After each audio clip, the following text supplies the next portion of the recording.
आज कौन आया है, सुभान अल्लाह बोलें ना। आज कौन आया है आमिना के आंगन में, अरे नूर जगमगाया है, अरे जुरे नूर जगमगाया है आमिना के आंगन, आमिना के आंगन में, आमिना के आंगन में, आमिना के आंगन में,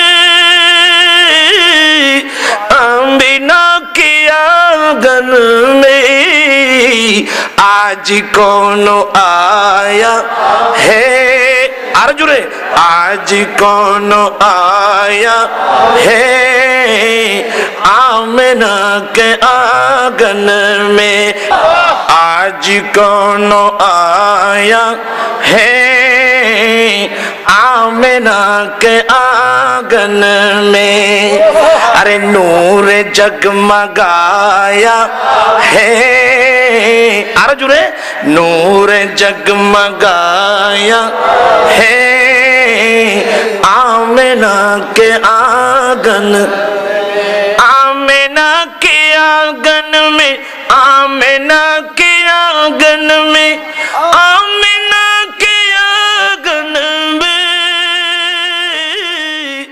आमिना के। बिस्मिल्लाहिर्रहमानिर्रहीम। अल-यौमा अकमलतु लकुम दीनकुम व अतममतु अलैकुम निअमती व रदीतु लकुमुल इस्लाम दीना। चिৎকার দিয়ে বলুন না সুবহানাল্লাহ।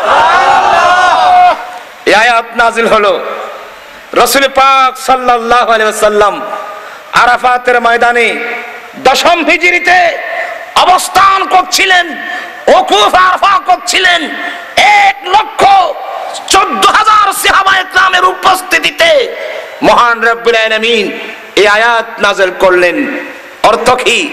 হে রাসূল, আজকের দিন তোমাদের ধর্ম তোমাদের জন্য পরিপূর্ণ করে দিলাম। আজকের দিন তোমাদের ধর্ম তোমাদের জন্য পরিপূর্ণ করে দিলাম। শুধু দিন পরিপূর্ণ নয়, ওয়া আতমামতু আলাইকুম নি'মাতি, আমি রব্বুল আলামিন আমার সমস্ত নিয়ামত তোমাদের উপর পরিপূর্ণ করে দিলাম। সুবহানাল্লাহ। দিন পরিপূর্ণ করে দিয়েছি, আমার সমস্ত নিয়ামত তোমাদের উপর পরিপূর্ণ করলাম। তোমাদের জন্য দিন হিসাবে ইসলামকে আমি পছন্দ করলাম। চিৎকার দিয়ে বলুন না সুবহানাল্লাহ। আপনার খুশি? দিন পরিপূর্ণ হয়েছে, আপনার খুশি? আমি একটা প্রশ্ন রাখি, আপনি খুশি হবেন না বেজার হবেন? এটা পরে বলবেন, আগে একটা হাদিস শুনেন। বিজ্ঞ উলামা ইকরামরা রয়েছে, ইহুদি এই আয়াতি কারিমা নাজিল হওয়ার পরে একজন ইহুদি হযরতে সাইয়েদনা ওমর ফারুক, সবাই বলুন রাদিয়াল্লাহু তাআলা আনহু, ফারুক আজমের কাছে গিয়ে বলছে, হে ওমর, আপনি কি ভালো করে শুনছেন? কে বলছে? কে বলছে? হ্যাঁ, একজন ইহুদি বলছে, জিজ্ঞাসা করছে, হে ওমর, সেদিন তোমাদের উপর, তোমাদের নবীর উপর যে একটা আয়াত নাজিল হয়েছে, এই ধরনের একটা আয়াত যদি আমাদের নবী মুসা আলাইহিস সালামের উপর নাজিল করত, সেদিন আমরা আনন্দ উল্লাস করতাম। কে বলছে? একটু চিৎকার দিয়ে বলুন, কে বলছে? একজন ইহুদি বলছে। আমার আশ্চর্য লাগলো, আমার রাসূল পাকের উপর কোন সময় কোন আয়াত নাজিল হচ্ছে আমরা জানি না, কিন্তু ইহুদিরা জানে। কি বলেন আপনারা? একজন ইহুদি বলছে, হুজুর, হে ওমর, সেদিন তোমাদের নবী নবীর উপর যে একটা আয়াত নাজিল হয়েছে, এই ধরনের একটা আয়াত যদি আমাদের নবীর উপর নাজিল হতো, আমরা সেদিন আনন্দ করতাম। তোমরা করো নাই কেন? ফারুক আজম জিজ্ঞাসা করলেন, এ ইহুদি, সে আয়াত কোন আয়াত? ইহুদি বলে, আল-ইয়াওমা আকমালতু লাকুম দীনাকুম ওয়া আতমামতু আলাইকুম নি'মাতি ওয়া রাদিতু লাকুমুল ইসলাম দীনা। আল্লাহ বলেন, আজকের দিন তোমাদের ধর্ম তোমাদের জন্য পরিপূর্ণ করে দিলাম। আমি রব্বুল আলামিনের সমস্ত নিয়ামত তোমাদের উপর পরিপূর্ণ করলাম। তোমাদের জন্য দিন হিসাবে ইসলামকে পছন্দ করলাম।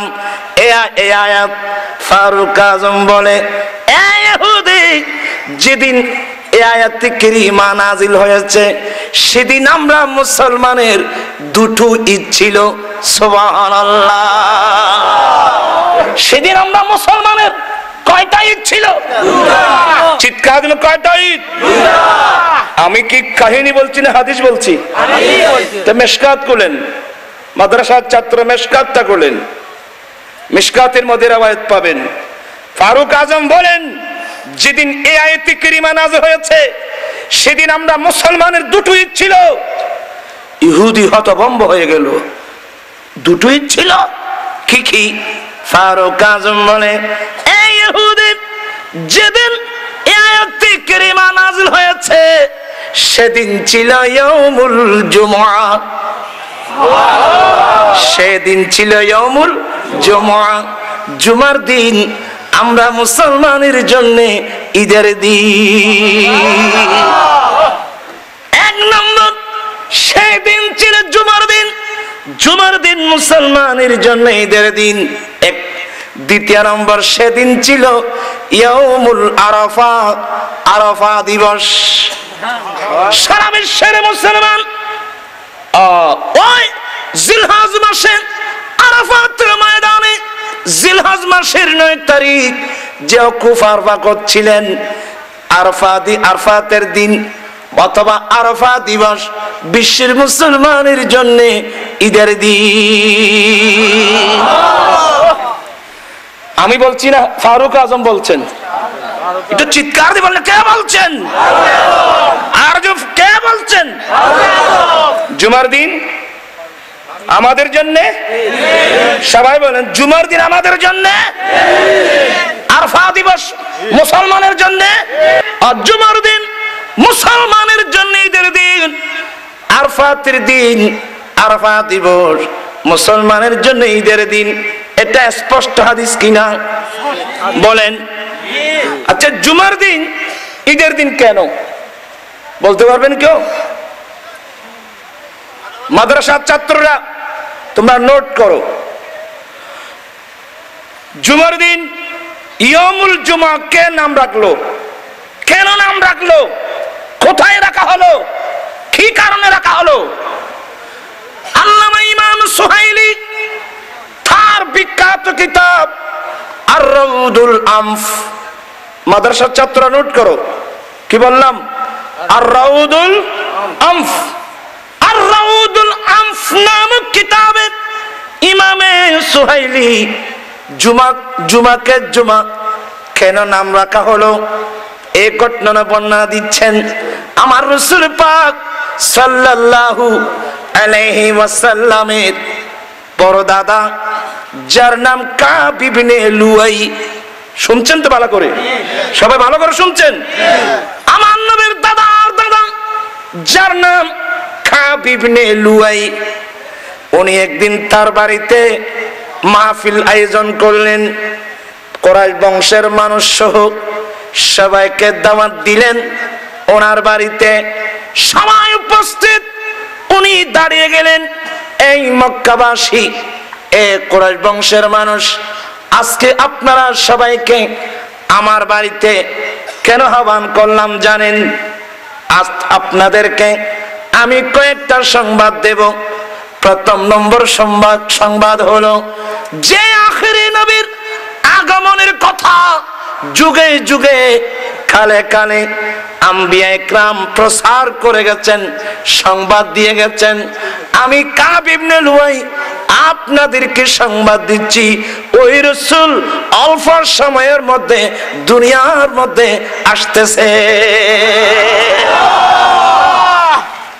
সেই রাসূল অল্প দিনের মধ্যে আসতেছেন, এক নম্বর সংবাদ।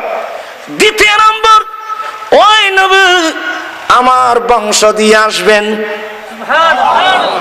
দুই, তৃতীয় নম্বর, তোমরা যদি সেই নবীকে পাও নির্বিঘ্নে নির্দ্বিধায় সেই নবীর কলমা পড়ে উম্মত হয়ে যাবে। এই তিনটি কথা বলার জন্য আপনাদেরকে আমার বাড়ির মধ্যে একত্রিত করেছি। আর আমার নবীর আগমনের সংবাদ দেওয়ার জন্য আপনারা সবাই আমার বাড়িতে যখন একত্রিত হয়েছেন, আজকে আমি এই দিনের নাম রাখলাম ইয়াউমুল জুমআ। আল্লাহু আকবার, আল্লাহু আকবার। ও মদিনা তোমায় বলতে পারি না। আপনারা মনে হয় ভালো লাগতেছেন আপনাদের। আমি আগেই বলছি, আমি বেশিক্ষণ দেরি করব না। আলোচনা কিন্তু ধারাবাহিক চলবে, কঠিন কিন্তু কোরআন হাদিস। ও মদিনা তোমায় বলতে পারি, আরো জোরে, ও মদিনা তোমায় বলতে পারি না। কি ভুলে যাবেন? বলেন ভুলে যাবেন? সোনার মদিনা আমার প্রাণের মদিনা, সবই বলিব কিন্তু তোমায় বলতে পারি না। কি মোহাব্বত নিয়ে বলবেন না? সোনার মদিনা আমার প্রাণের মদিনা, সবই বলিব কিন্তু তোমায় বলতে পারি না। সবই বলিব কিন্তু তোমায় বলতে পারি না।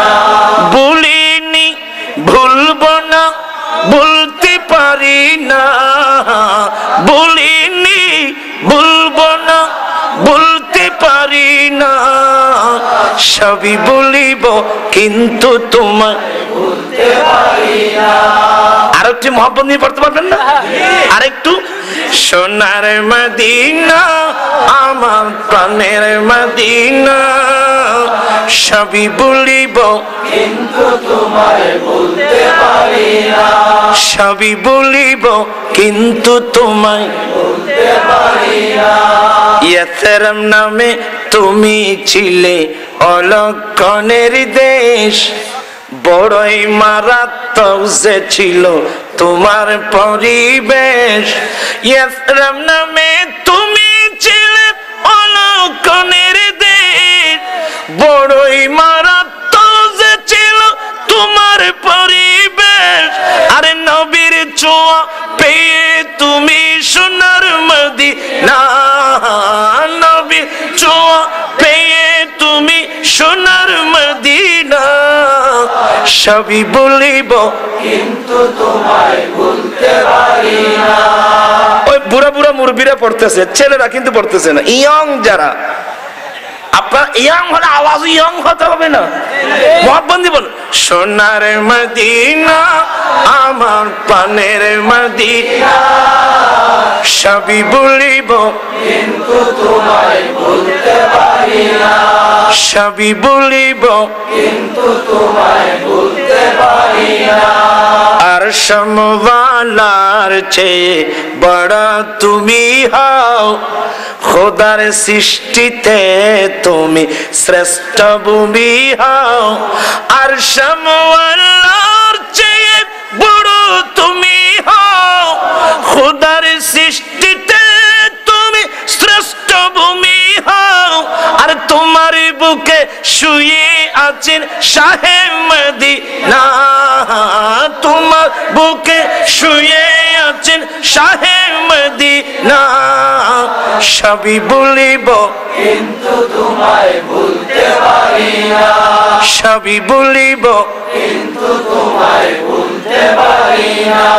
বলিনি বলব না বলতে পারি না, বলিনি বলব না বলতে পারি না, সবই বলিব কিন্তু তোমায় ভুলতে পারি না। আল্লাহ সবাইকে নবীর দিওয়ানা বানিয়ে দিক, নবীর প্রেমিক বানিয়ে দিক। জোরে বলুন না আমিন। আপনারা খুশি না বেজার? কারা কারা খুশি হাত উঠাই দেখে, কারা কারা খুশি? আল্লাহু আকবার, আল্লাহু আকবার।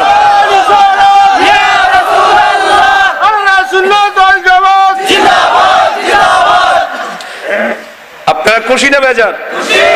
কি বলছিলাম, যে আয়াতে কারিমা নাযিল হয়েছে, দিন পরিপূর্ণ হয়েছে। আমি কি বুঝাতে চাচ্ছিলাম, রাসূল পাক সাল্লাল্লাহু আলাইহি ওয়াসাল্লাম আমাদের জন্য পূর্ণাঙ্গ দিন, পরিপূর্ণ ধর্ম ইসলাম আল্লাহর পক্ষ থেকে আমাদের জন্য এনেছেন। ঠিক কি না বলেন আমার ভাইরা? এতে আপনারা খুশি না বেজার? আল্লাহর নবী বলেন, হে আমার উম্মত, আমি আল্লাহর পক্ষ থেকে তোমাদের জন্য যা কিছু এনে দিয়েছি, আমি রাসূল তোমাদের কাছ থেকে কোন জিনিসের বিনিময় বদলা চাই না। উচ্চস্বরে বলুন সুবহানাল্লাহ। মাশাআল্লাহ। মানুষ তো শুনছে নাকি? এলাই সাহেব বসছে। তাহলে আমার মুখে একটা হাদিস শরীফ পড়বেন? কি বলেন? একটা হাদিস শরীফ পড়বেন? এমনি তো মাদ্রাসা যাবেন না, না মাদ্রাসা তো আপনারা এমনি, আমরা রাসূলের আসে, কিন্তু মাদ্রাসায় এখানে হলে পড়েন, আসছেন যখন পড়েন। ক্বালা, বলুন না, ক্বালা রাসূলুল্লাহি সাল্লাল্লাহু আলাইহি ওয়াসাল্লাম, হায়াতি খায়রুল লাকুম তাসআলুনি উহাদ্দিসু লাকুম ওয়া মামাতি খায়রুল লাকুম তুরাদু আলাইয়া আমালুকুম ফামা রাআইতু খায়রান ফাহামিদুল্লাহ আলাইহি ওয়া মা রাআইতু গায়রাহু ফাস্তাগফারতুল্লাহ লাকুম। এই হলো হাদিস। এখানে কোথায় এই হাদিস কোথায় পাবেন? মাস্তাদরাক লিল হাকিম, বিরাট এক হাদিসের কিতাব, ওখানে হাদিস কানা পাবেন। আল্লাহর নবী বলেন, হায়াতি খায়রুল লাকুম, হে আমার উম্মত, আমি নবীর জীবন তোমাদের জন্য মঙ্গল। আমি নবীর জীবন, আমি নবীর লাইফ, আমি নবীর গোটা জীবন তোমাদের জন্য অতি উত্তম। আমি নবীর জীবন তোমাদের জন্য, অর্থাৎ আমার আগমন, আমি নবীর আগমন তোমাদের জন্য অতি উত্তম। আমার লাইফ, আমার জীবন তোমাদের জন্য অতি উত্তম। কেন? তাসআলুনি উহাদ্দিসু লাকুম, তার কারণ তোমরা তোমাদের ব্যক্তিগত জীবন, পারিবারিক জীবন, সমাজ জীবন, রাষ্ট্রীয় জীবন, সমাজনীতি, অর্থনীতি, রাষ্ট্রনীতি, রাজনীতি, শিক্ষানীতি, যে কোনো নীতির যে কোনো সমস্যা নিয়ে আমি নবীর কাছে আসবে, আমি রাসূল পাক প্রত্যেকটা সমস্যার যথাযথভাবে সমাধান করে দেব। বিদায় আমার জীবন তোমাদের জন্য অতি উত্তম। আমার ভাইরা, বিশ্বে এমন একজন ব্যক্তি দেখাতে পারবেন যিনি বিশ্বে যে কোনো সমস্যার সমাধান করতে পারবে? বলেন। আগামীকাল মার্কেট থেকে একটা বই কিনবেন, এই বইয়ের নাম জগৎগুরু মুহাম্মদ, সবাই বলেন সাল্লাল্লাহু আলাইহি। ভাই মোহাম্মদ নুর ইসলাম আমার রাসূলদের জগৎ গুরু, গুরু না, জগৎ গুরু। কথা বুঝতেছেন তো আপনারা? আমার রসুল জগৎ গুরু। তার প্রামাণিক যে চিত্র এই বইয়ের মধ্যে উনি তুলে ধরেছেন, তন্মধ্যে একটা তথ্য, সেদিন ভারতে ইন্ডিয়া রবিউল আউয়াল শরীফে মিলাদ নবীর মাহফিলে, কিসের মাহফিল? মিলাদ নবীর মাহফিলে তৎকালীন ভারতের প্রধানমন্ত্রী একজন হিন্দু একটা বক্তব্য রেখেছিল। নূর ইসলাম এই বক্তব্যটা তার কিতাব জগৎগুরুর মধ্যে নকল করেছেন। বক্তব্যটা ইংরেজির মধ্যে ছিল, বাংলায় অনুবাদ করা হয়েছে। উনি কি বলছেন? আজ মহানবী হযরত মুহাম্মদ সাল্লাল্লাহু আলাইহি ওয়াসাল্লামের জন্ম দিবসে আমি এই বক্তব্য দিতে বাধ্য হয়েছি। আজ সংঘাতময় বিশ্বে মুহাম্মদের গুণে গুণান্বিত হয়ে কোন একজন পুরুষ যদি দুনিয়ার মধ্যে জন্ম লাভ করে, আমি একজন হিন্দু হওয়া সত্ত্বেও আমি নির্দ্বিধায় বলতে পারি বিশ্বে কোনো সংঘাত থাকবে না। আবার বলছি, উনি বক্তব্য রাখছেন আজ মহানবী হযরত মুহাম্মদ সাল্লাল্লাহু আলাইহি ওয়াসাল্লামের জন্ম দিবসে আমি এই বক্তব্য দিতে বাধ্য হয়েছি। বর্তমান সংঘাতময় বিশ্বে মুহাম্মদের গুণে গুণান্বিত হয়ে কোন একজন পুরুষ যদি জন্ম লাভ করে, আমি একজন হিন্দু হওয়া সত্ত্বেও আমি নির্দ্বিধায় বলতে পারি বিশ্বে কোনো সংঘাত থাকবে না। এর বক্তব্য দ্বারা প্রমাণ হলো উনি হিন্দু হওয়ার পরেও স্বীকার করতে বাধ্য যে কোনো সমস্যার সমাধান দিতে পারে মুহাম্মদ রাসূলুল্লাহ সাল্লাল্লাহু আলাইহি ওয়াসাল্লাম। চিৎকার দিয়ে বলুন না সুবহানাল্লাহ। রাসূল পাক বলছেন, হায়াতি খায়রুল লাকুম, আমি রাসূল পাকের জীবন তোমাদের জন্য অতি উত্তম, অতি উত্তম।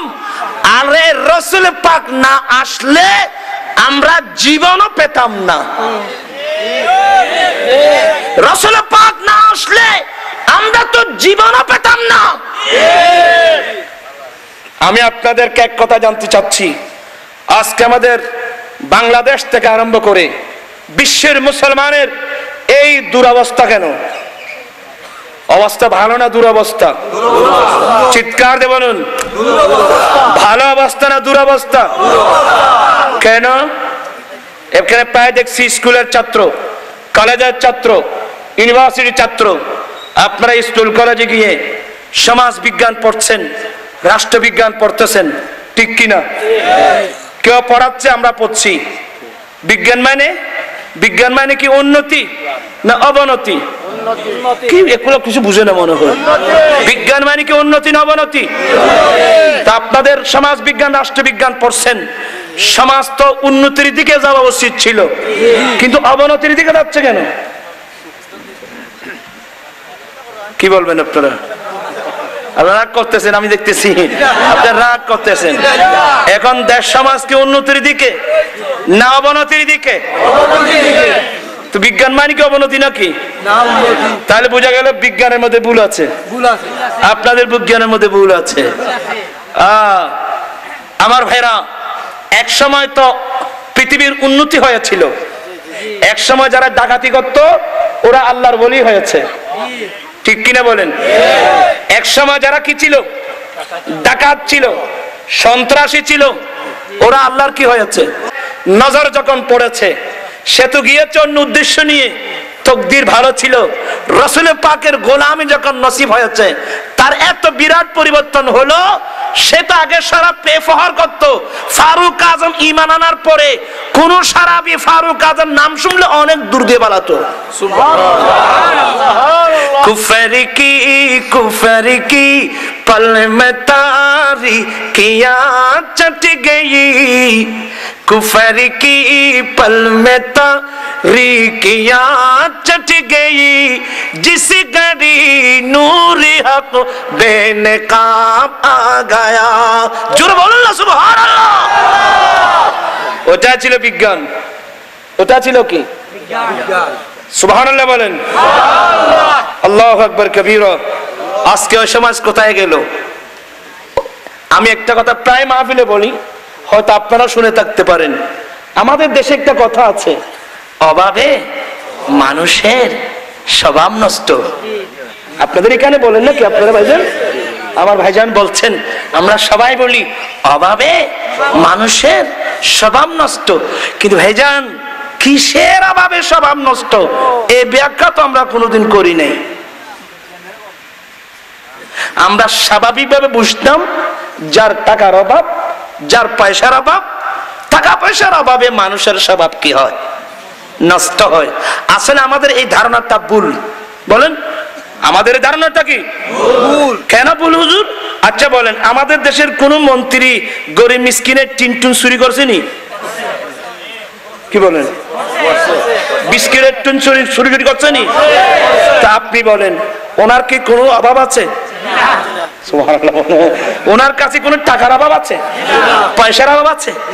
জায়গার অভাব আছে?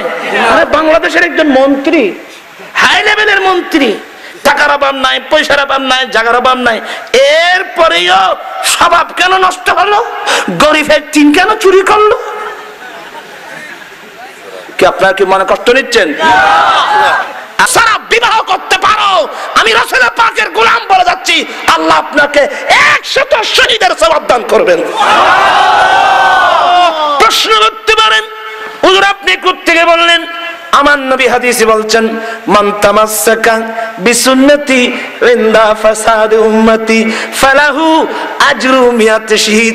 উম্মত ফিতনার যুগে, ফাসাদের যুগে আমার যে উম্মত আমি নবীর একটা সুন্নতকে মজবুত করে ধরবে, আমার আল্লাহ তাকে 100 শহীদের সওয়াব দান করবেন।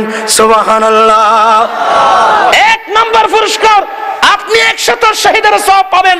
2 নম্বর পুরস্কার, আপনি রাসূল পাকের শরীয়তকে শ্রদ্ধা করে যৌতুক ছাড়া যদি বিবাহ করেন, স্বামী স্ত্রী মিলন করার পর আপনার বংশ দিয়ে আল্লাহ ওলি পাঠিয়ে কুতুব পাঠিয়ে নেককার ছেলে সন্তান পাঠিয়ে আপনার